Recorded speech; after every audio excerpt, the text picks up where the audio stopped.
Well, thank you, everybody. Welcome to Profiling Evil. And I don't do lives very often, so this is going to be a lot of fun. And thank you for sticking around and joining me. I am so honored to have two people that I have grown to love. Candace Cooley, the mother of Dylan Rounds. Many of you came to know Candace and her dogged determination to make sure that her son returned home. And he did. Last week we got a conviction, and we... Yeah, May 15th. You were there with me. We also have Detective Aaron Benzik from, I can't remember, Aaron, I know it's Plano, isn't it? Yeah, North Texas area. Yep. Yeah, because my son put a cookie store in by you. Just up north, yeah. Yeah, that's right. and I'd like maybe, Aaron, let's start with you, but tell everybody a little bit about yourself. We're going to be talking about ethics in these true crime investigations and kind of something that's been just kind of eating at me of the responsibility that I think we all have to start becoming a little kinder and a little more appropriate. I think we've kind of, for my taste anyway, gone a little far off the rails. But Aaron, tell us a little bit about yourself, your background, but most importantly, what made you change kind of a direction, start to create a crime map and a crime space for families? Sure. And why you won't retire? Right. Well, I'm at 22 years in my department, and don't tell my chief this, but I would be doing this for free. I mean, it's absolute calling. And I spend a lot of time working for my agency, but I'm kind of limited in my jurisdiction in the cases that we get inside of here. But I found a lot of passion for this, and I have a technology background, so I found a way to kind of build a platform. And we started a nonprofit called Solve the Case. We just got started last year, and our mission is to create a homepage for victims. And we're trying to get a place where people who may not be super powerful in advocating for their cases or don't know where to start, they don't know what to expect from law enforcement, and we're giving them tools to start with that, to build it out, and we're trying to walk them through that. And it's really challenged myself personally.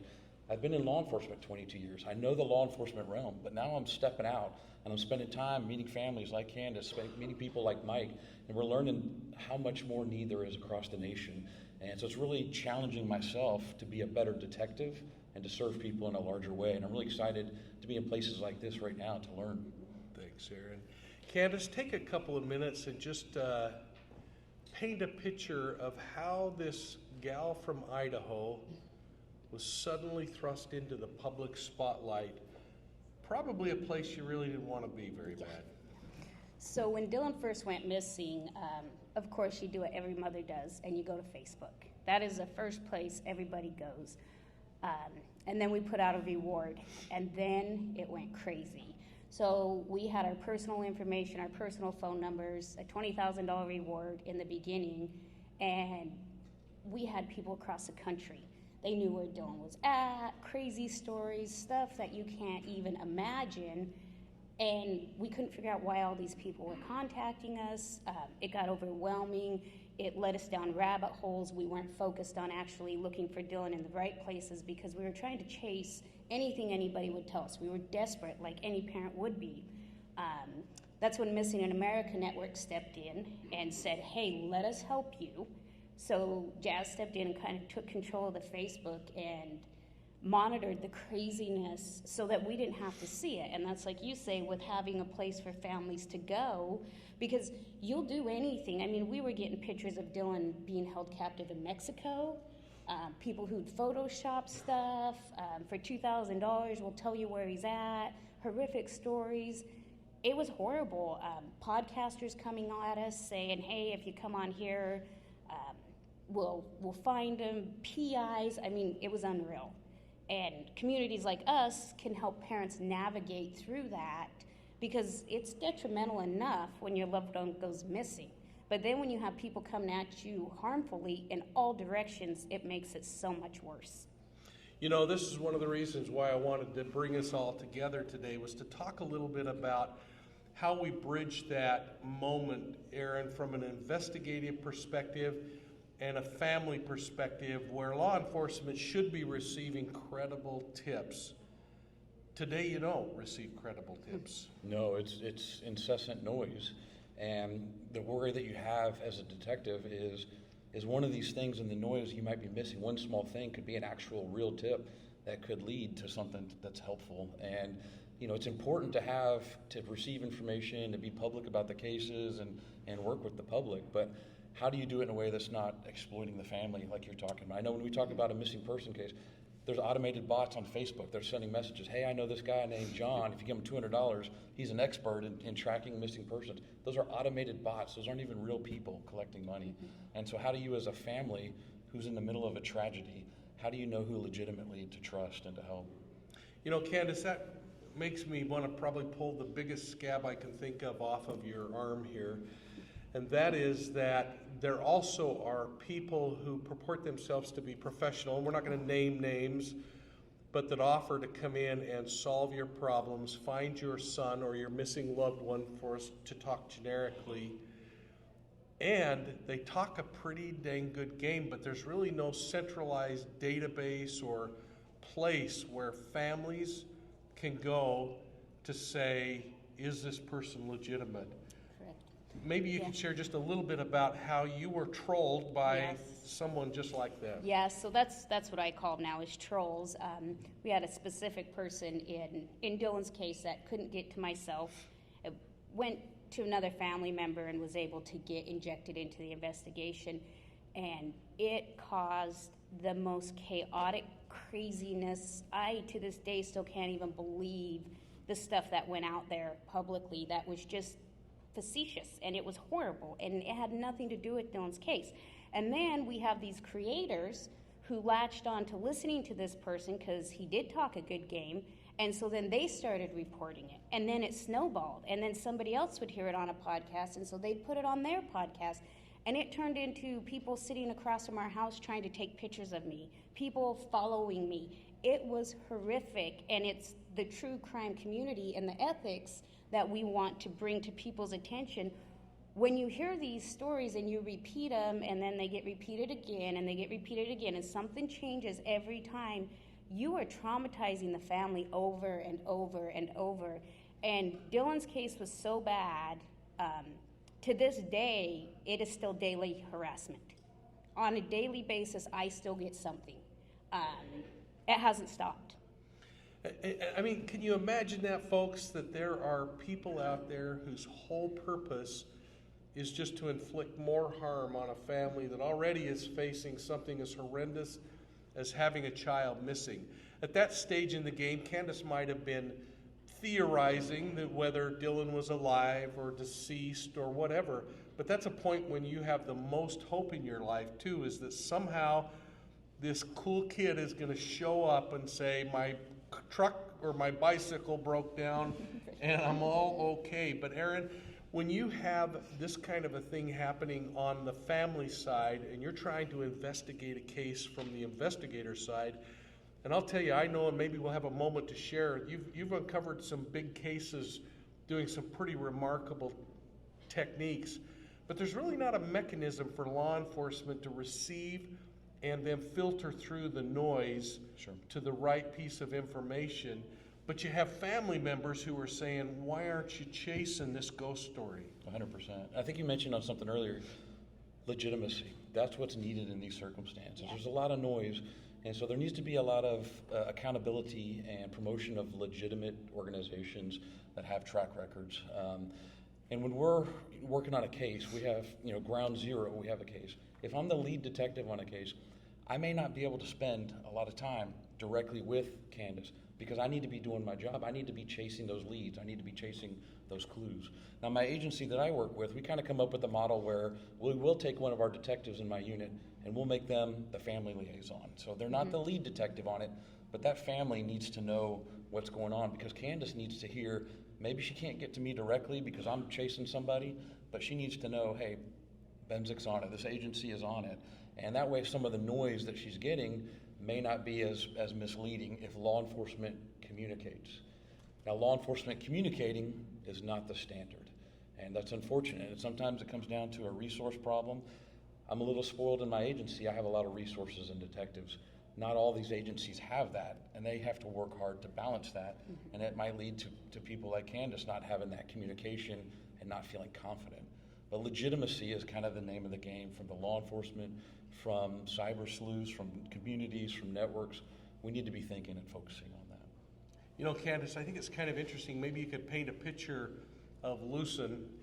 For those who haven't been there, when I was on the SWAT team, we used to go across the railroad grade for a 2-hour drive and go out to Lucin, do our explosives work, because it was a place where you could blow up stuff and nobody seemed to care.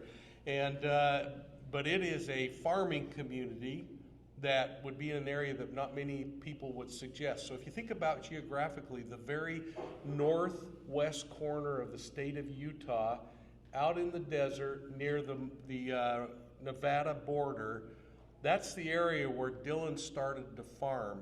And he was turning this place into a farm. And but police officers out there are usually people that live out in the valley somewhere, which means they have one officer with a backup errand that's an hour away, and they are out in the middle of nowhere with a sheriff's office that's on the eastern side of the Great Salt Lake. And so when you talk resources are limited, even when you call in the FBI and everyone else. Yeah, we had a lot of problem getting resources out where Lucin is. One of our biggest problems that we fought and were frustrated is we were constantly told by the detectives, well, it takes us 2 hours to drive here. It takes us 2 hours to drive here. Now, I understand that, but you served up to protect and serve. And so then once the craziness in Dylan's case started, then they kind of pulled back, like, we don't want to be out there. And that was their excuse, was saying it takes 2 hours. Well, it was the only violent crime. It was the only thing being investigated in the county at that time. So it was like, well, take the 2 hours, and you don't have anything else to do. It's not like where you're from, right, where you've got multiple cases. I mean, to this day, it's still, here we are 2 years, and there's been nothing like it since. You know, this is a great point, though, to bring up something that I think, I love to be the devil's advocate, is in the United States, folks, there is on average 875,000 missing people reported every single year. Now, according to the Bureau of Justice, for the last 40 years, we average about 84% of those people coming back home, which means that in reality, there's 110,000 people who disappear off the face of the map and are never heard of again every single year. That's larger than most cities in America when you think about population base. So Candace, for a sheriff's office that deals with missing persons, maybe it was just a missing person with a hope that this boy might come home in a few hours. But I want to talk about why that wasn't the case from day one. But I want to just kind of pitch this over to Aaron for a minute to talk about the complexity of missing person cases and when to elevate them to a possible homicide. Yeah, absolutely. You know, that's the challenge of a missing person case.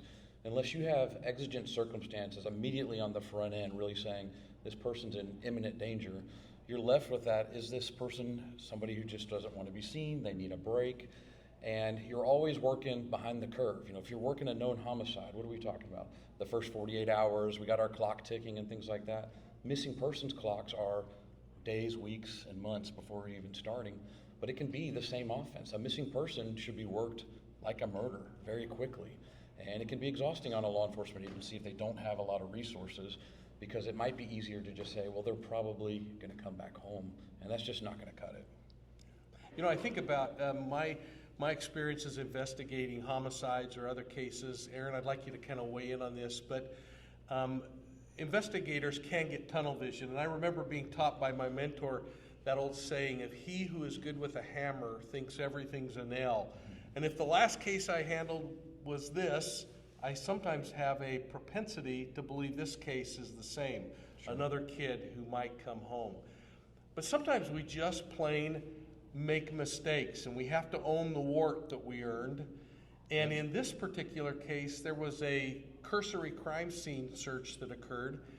Candace and her family showed up, but there's a piece of evidence that I think we fail to understand and capitalize on enough in this profession, and this is where I want Candace to weigh in, and that is when we think about the victimology. Who is this victim, and why did they become a victim? And who knows a 19-year-old boy better than his mother. And tell me a Absolutely. little bit about why you knew Dylan wasn't out for a bike ride. Well, first of all, he just planted his crop the night before. I mean, that was the biggest thing. He would have never left that crop. And we knew that. But then once we get out there and we get 2 hours into search and rescue being out there, we find Dylan's boots behind a dirt mound and they've got blood on them. And Dylan only had one pair of boots. We reiterated this over and over and over. And Box Elder just shrugged their shoulders and they're like, oh, there's your son's boots. Okay, threw them on the back of a side-by-side and kept going. You know, mind you not, you've also got a man there with a felony warrant in the same county for a violent crime. That's right there. The boots are right there. He's acting strange, and they just said, okay, searched for 4 or 5 hours the next day, and then they all left. Then we have his gun come back magically, his key fob come back magically. This is after pictures of the camper were taken, and they just didn't care. So we had physical evidence, and it was still dismissed.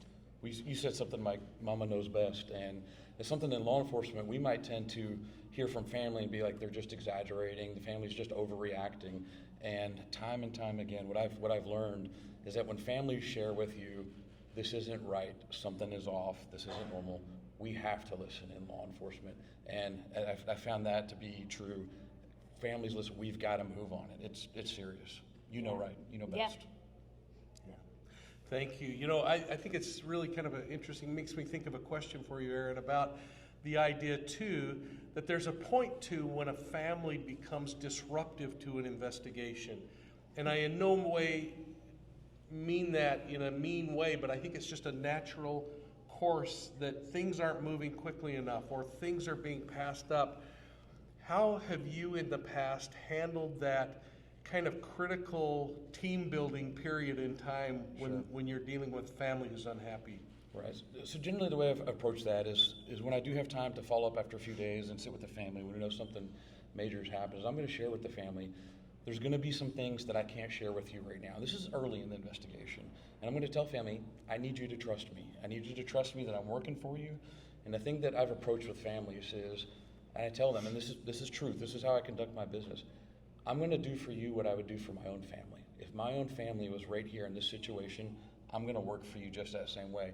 You may not hear from me right away, but it's going to be, you got to trust me, and we're going to do the work. Now, that's early on in the investigation, and there's periods early in the investigation where law enforcement's pretty quiet. We're not giving all the details. But things reach a point in investigation where law enforcement might be hitting a wall, and I think a problem might be that law enforcement stays with that mentality, that closed mentality, and there's a point in an investigation where we have to start opening things up and start empowering sources for other people to help us. And I don't think we're transitioning to that point in law enforcement very well. And Candace, you went through this period of time where I remember one of the most astounding things I said is you reached out to the community in social media and said, just help me motivate the sheriff's office. And that poor sheriff's office. Yeah. Tell a little bit about that. So and that comes back to the ethics in it. So this is a good side of the true crime community. So we reached out, and Jazz and I put together, we did letters for the governor's office, the attorney general, had everybody go into Box Elder. We shut down the governor's email. Like, they turned it off finally. Box Elder, they called, and they're like, please stop, you're blocking up our switchboard. And I'm like, so then do something. Yeah. Like this is a very simple thing we're asking for, and I agree. There's times and cases where they can't say anything. Dylan's case was a lot different because Box Elder Sheriff's Office actually fell into the trolls, and this became a huge problem. So these trolls that we had coming out, calling in, instead of listening to us as a family, they were going off on all those tangents, all the vigilante groups. I mean, it was complete craziness. And so now we got a sheriff's office who's like, well, no, he joined a vigilante group and ran away, and just insane stuff. And so that really made the investigation take a turn of now we got law enforcement listening to them, to the trolls that have gotten involved instead of us. And that's when we did that. And We had the whole state of Utah standing up and paying attention, and the agent, I got to know the governor, the safety director, it went to a very extreme level of, but it got what we needed, but you shouldn't have to go that far. No. And you shouldn't have to have a law enforcement department that's listening to these trolls and this side of true crime that's just re-victimizing, traumatizing the family, knows nothing about the case, but tells all these stories about Dylan, and it's amazing how far they would go to make it like sound real, like they actually knew something. It just went far. That kind of speaks to, and Mike, you probably experienced this in your investigation, it's easy to fall into the conspiracy theories and the wild stories, and things might go that direction. There's a principle called Occam's razor where the simplest explanation is generally the correct one until proven otherwise. And it sounds like you're describing an agency who is falling into the wild theories that people are describing online instead of saying, what do we have? What is our evidence? What is our digital evidence? What is our physical evidence? And following the clues out. So I'm going to use a specific example in Dylan's case that anybody who followed it probably heard part of it. So this crazy person who got involved ran with this story that Dylan was gay and in a gay vigilante group. It was absolutely astronomically insane. So we had the one detective in specific, so he'd been talking to this person, which I didn't know. So he puts me in a vehicle and he drives me to Dylan's camper, and he said, did you know it was your son's blood on his boots, which were still in the back of the SUV I was riding in, by the way. They hadn't even been to the lab. And your son is gay. And I'm like, blood on the boots, like whether or not he was gay, which he wasn't, but that's of no matter, right? That doesn't matter. But so here you've got this detective coming to us with information from this crazy troll and giving it to us as a family and acting like he's the one who gathered it. So it took me till the next Monday, that was on Thursday, the next Monday we were coming home from Wendover, and I called him up and I called him out on it, and I said, where did you get this information and what are you talking about? Because he said it was from conducting interviews, but no, it was a troll. So he took this information from this troll, he put it in place on Dylan's case, and he said, well, let's start investigating this. So we lost 5 days of investigating the right stuff because this troll got into a detective and he listened to him. Instead of focusing on what did he have. Exactly. Yeah. So one of the things I found interesting as we went through this experience together is I saw you in the early stages jump on almost any YouTube channel or Yes. podcast that would invite you. And I don't think anyone could blame a family member for wanting to get exposure. But we've learned some valuable lessons as we've watched the Petito family, which we're very close with. Yes. You are very close Yes. with Nicole and Yep. Jim and everyone. But we've watched this happen with so many families where, again, the family is trying to do anything they can to get the word out, but they're being exploited by the very people that you're hoping might help get the story out. Maybe you could talk a little bit about the lessons you've learned there. And then, Aaron, I'd like you to maybe respond with the idea of where can law enforcement get better at leveraging the social media community? Yeah, so I did. I did every podcast, every YouTube. It didn't matter. It was get Dylan's story out there because we weren't sure what actually happened. And then people would pick it apart. So let's say it wasn't live, so then I would answer a question and they would go through and put their voice in and make it a different question that I had answered to, and so they might say, let's say, I might say no to something, or yes, let's say, yes, Dylan did do that. So if they said, they would change the question, was Dylan a farmer? Yes, he was. Was Dylan on drugs is what they change it to. So they would go in and doctor this to make questions that I answered. My answers weren't to the questions they actually asked me. And that made it really tough. And because most of them I did were not live. And there's some good ones out there. Mike, he's out there. He's good. There's some really good ones out there.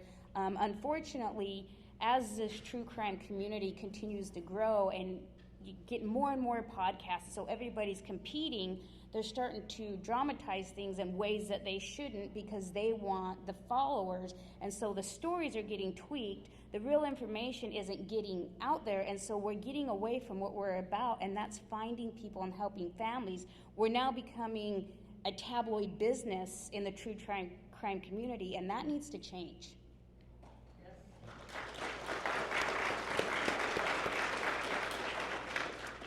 I think from the law enforcement point of view, the initial mindset is exposure is good. You want people talking about it, but that common theme that we're talking about is legitimacy. It's got to be legitimate. Mm-hmm. We can't be fueling organizations that are going to take an own mother's words and change that to something that it wasn't being said. I don't know how much we're able to adjust that, and law enforcement influence it. There's not going to be legislation on who's going to be able to speak and talk about things. But I think it empowers people like you as you're working with other families and you're working with people, kind of coming up with a blueprint of how you can help families that are coming up in your situation. Whereas law enforcement, we may not be best suited to that because we need to be focusing on other things, but we need to be supported by people like you who have experienced that and have insight. Well, and on cases, stuff that we're working on, other people are trying to bring home, I don't have a problem calling a creator out. I have no problem saying, stay away from this creator. This is what they said about this case. This is not right. It's causing harm in the case. And that's caused a lot of people to not like what I do. But it's about the families. It's not about how many subscribers you have. The more legit you are, the better you're going to do, in my opinion. I mean, Mike and I have done some together on stuff that's not even Dylan's case. And it's amazing to bring this awareness out. And if the followers you have want it to be dramatized, they're not the followers you want because they're the people that are torturing people like me. So you don't want those people. Yep.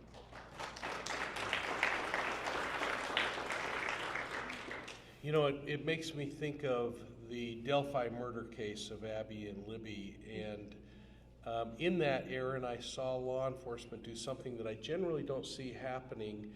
And that was law enforcement gave the true crime community an assignment. They said, we're looking for anyone that's had contact with Anthony Schatz. And they laid out, this is what I need. And that turned loose this massive pool of people who some are much better at interrogating the internet, deep, dark, and surface than even law enforcement. Agreed.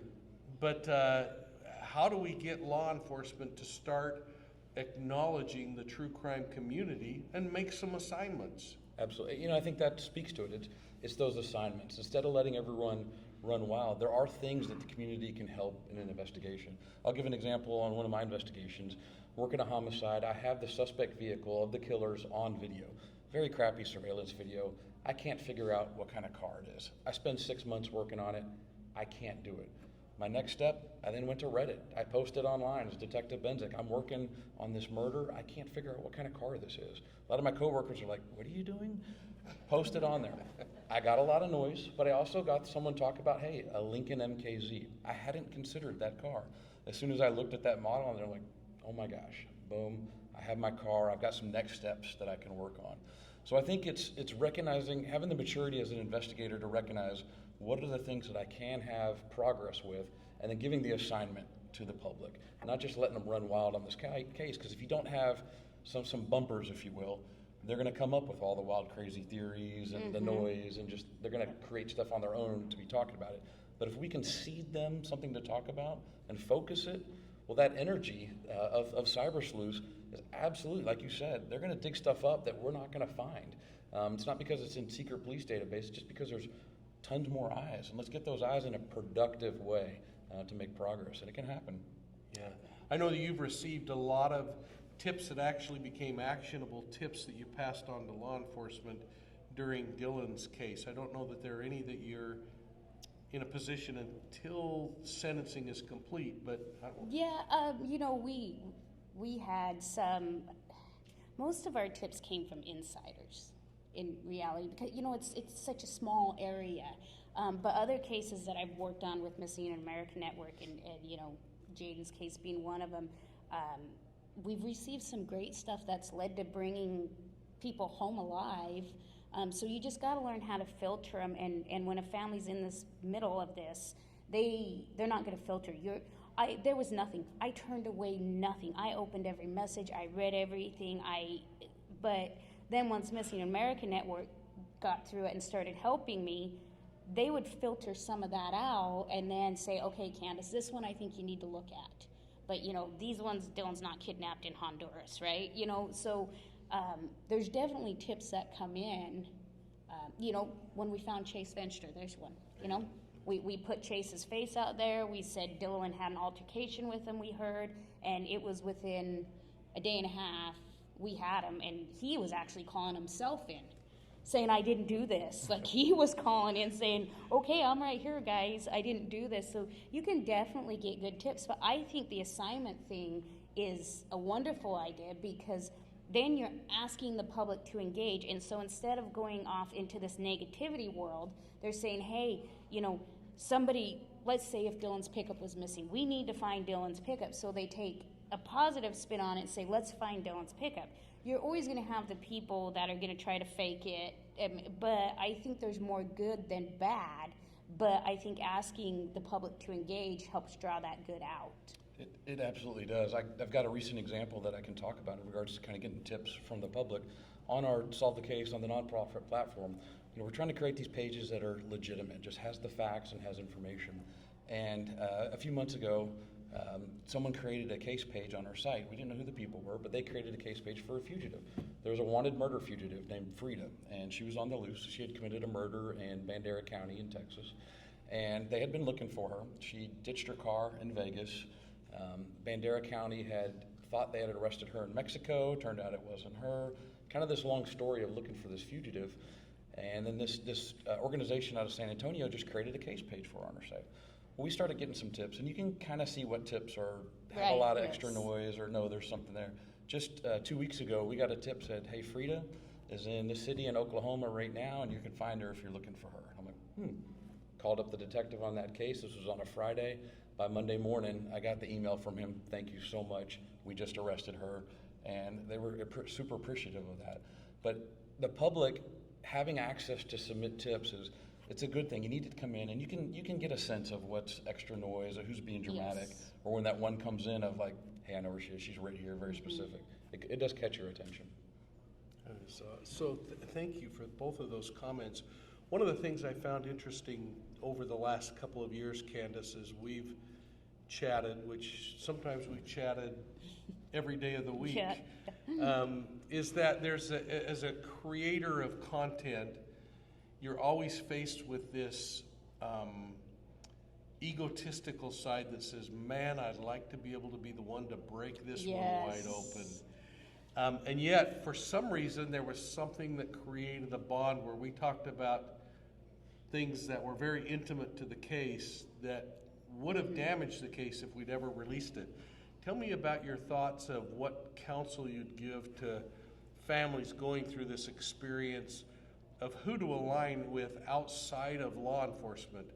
And by the way, this is not a plea to say align with this goofy guy's channel. It's a plea to say, how do I decide who I'm going to trust with even things like we're going to uncover Dylan's body today. Will you come with me? Right.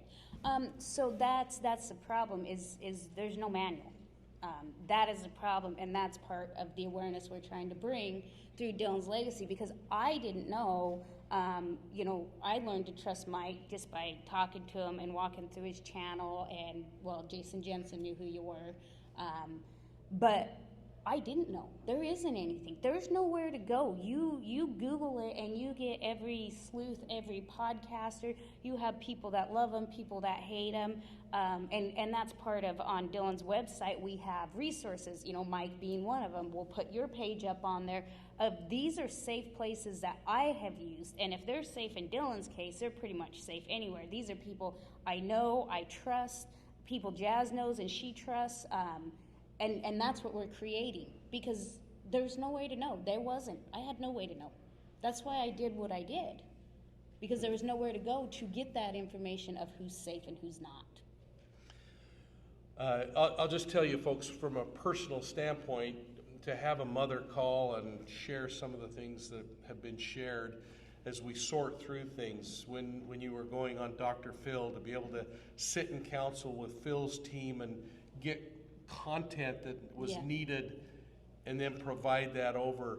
The things that were really just appealing to me was to be able to help without anybody ever knowing that we did some things that may have turned the dial. Aaron, how do you decide when someone on the outside, retired cops are a dime a dozen. Sure. How do you decide when I'm going to invest in what this person has to say versus something else? You know, I think you're looking for track record. What else have they been involved in? Who else has trusted them? And you talked about you're empowering your platform with things that you experienced and building people. Hey, these people check out. I've worked with them, and paying attention to somebody's track record. If they're unheard of, their credentials don't matter. You can throw out all these different things that someone has done, but who has worked with them recently, and what have they done recently that you can fact check on? I think you need to spend some time on that. You know, one thing I want to add to that, and we've talked about this, I've talked with both of you about it, is also look at what their content is. So a big problem with our missing loved ones right now is we have to market them.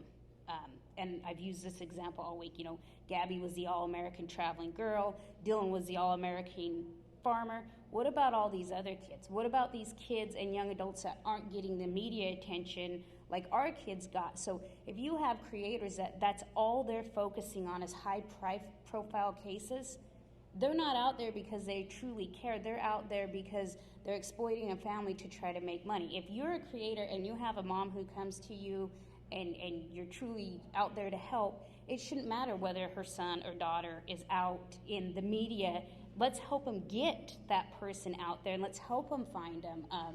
The high-profile cases, they bring a lot of awareness and a lot of education, but it's to try to make every case high-profile. That's how it needs to be. They all matter. Amen.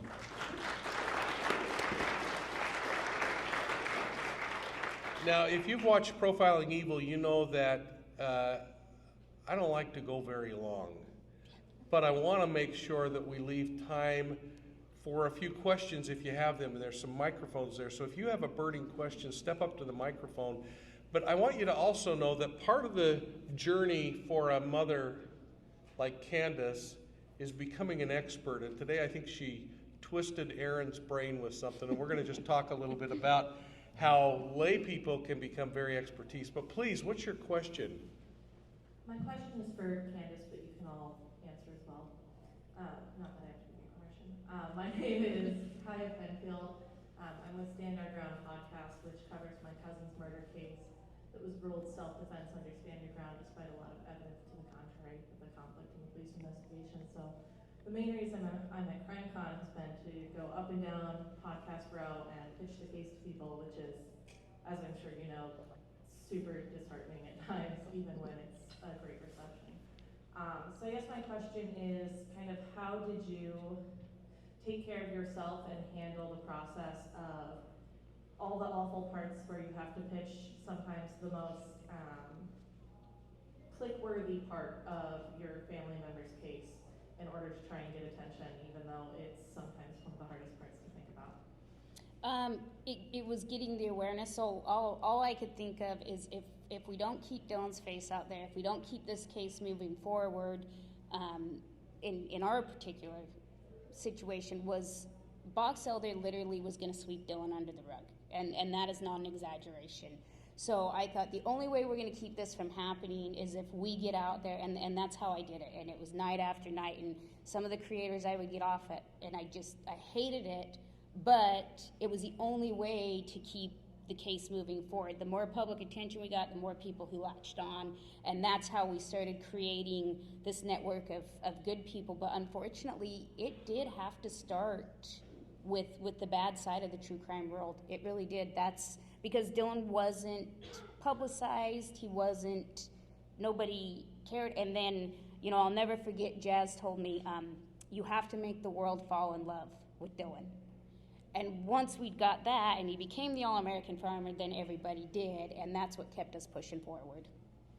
How many of you look a little differently at a sunflower today? That's kind of an interesting thing. Please. Oh, I was just gonna say thank you. Oh, You're thank welcome. you. And anyone else, please, yeah, we got another one. Please, go ahead, in the white. I think you started up first. Hi, and I'm sorry for everything that you have gone through. Our Thank you. family had a very similar situation. I'm curious if you will name or maybe you did and I missed it, who you call troll. We had a bunch of them, and so now I have my own podcast. I will. Yeah. I am who I wish we had. We went through Yeah. exactly the same thing. Anna Garcia tore our case up, Ugh. messaged her, told her what was so wrong on the whole thing. She said, you can talk to my attorney. Dateline did a phenomenal job on our story. It just depends, but podcasting world really was hard for us. I thanked everybody after they told their story, but I said, hey, I can really give you a lot of information if you reach out to the family. Oh, no, we don't talk to families. Nope, we just go by paper. I'm like, so anyway, I am who I wish we had, and I'm curious if you're willing. I can meet with you after to tell you. There is one thing that I will say about the trolls that I've dealt with is any public recognition is exactly what they want, and it will never Same. come out of my Okay. mouth publicly. Yeah.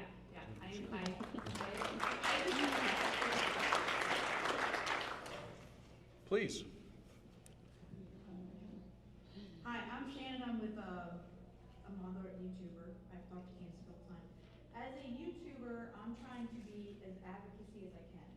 And I don't want to, come across as trying to push a family. I want to make sure that I'm in the right place for them. So, as far as Candace is concerned and stuff, is there certain things besides what you said, we don't want to reach out to you if it's not the right way. So I want to cover like the facts and what's going on and get the word out, whether they're little, like you said, or not. So what can you say is that, would be advising as a, for us creators, anything specific that you haven't said? Respect is the biggest thing. So a lot of creators, and we understand, you want to get the word out, but there's a lot of these cases where if the parents aren't out there trying, not that they're not trying, but they're doing it in their own way, when you're constantly bombarded, come to my podcast, come to my podcast, come to my podcast, that gets exhausting and just makes you want to shut down. Everybody wants you on their podcast. You'll be able to tell. People can tell. Watch the parents. If the parents are out there beating media to death, if they're out there like we were trying to do everything, those are the parents that, maybe send them a message and say, hey, watch my podcast, and then let me know if you want to join. But when you're constantly sent, I get 10, 15 messages a day, come on my podcast, and it just got irritating. I was like, I'm looking for my child. I don't have time to be on everybody's podcast. So if the parents are out there and they're like, I want to get more attention, I want more media, then reach out. But if they're not, let them be. Yeah, I try to cover the case, and then if they want to reach out to me, I might just send a message. Yeah, I've covered your child or your person. Let me know if there's anything else I can do, and I usually leave it at that. Yep. Because I feel like that's respectful. So hopefully that is. Yeah. Yep, it is. Thank you. Hey, Aaron, while the next one's coming up, Yeah. cops really have a little bit to do, and they're kind of busy too. But you get reach outs by a lot of creators and other people. What advice Sure. would you have for creators? Well, we usually get shielded from that from our public information office. So, when we're doing an investigation, we're not going to be directly talking to the media unless we have some strategic reasons that we need some action items to get out. So, you'll be dealing mainly with our public information office. And, generally, I'd feel pretty comfortable reaching out to those. You'll get a temperature from the department, whether they have some things that they could have some use for, or maybe no, it's not a good time right now. But being comfortable, knowing who the public information officers are at departments, that's where you want to go instead of digging up the detective's email address or phone number or something like that. If you can be a little respectful on that through the PIOs, you might get a little more traction. Yeah. And it's absolutely okay to go ask the police PIO Absolutely, for that's their job. information. Yeah. Absolutely, yeah, that's their job. Okay, thank you. Please. Hi, my name is Hannah. You guys have kind of answered my questions in a lot of little different parts. I'm not a creator, I'm just a consumer, and I want to be a responsible consumer. And so it sounds like you have put a lot of information of your own out there about some some of the people that have kind of taken advantage of your story to push their own media, are there things that we, like red flags that we can see to know if maybe we're not getting the right story from people? I have spoken with the communications officer in like my small town where I live, but if there's like, we had to have an independent index of reliable sources, because just looking at like reviews on their Spotify or something, that's really not a way for us to know. Yeah, so one of your biggest things that you want to watch for that's going to be a red flag is when they say they have information nobody else has. Listen to my podcast, and I have information in the Dylan Rounds case that nobody else has. Well, if nobody else had it, it would be me speaking to media about it live, right? So I've seen that. I mean, I've seen it from very legit creators because I've looked back through a lot of them that I didn't pay attention to, that, oh, tonight it's going to be information in the Dylan Rounds case, that breaking information nobody else has. No. That is the biggest red flag, and it happens all the time. Exclusive information. I'd see that all the time. Exclusive. Well, then they would just take parts off of my interviews in other places once again and plug them in. That's very huge to watch for. You just mentioned something also that I noticed, where I'll listen to a podcast and it'll be sort of an interview style, and then I'll listen to a totally unrelated podcast later, and it's the same clips but presented in a different way. Yes. And so I don't want to reach out to the families directly, because I do feel like that's kind of harassing at some point.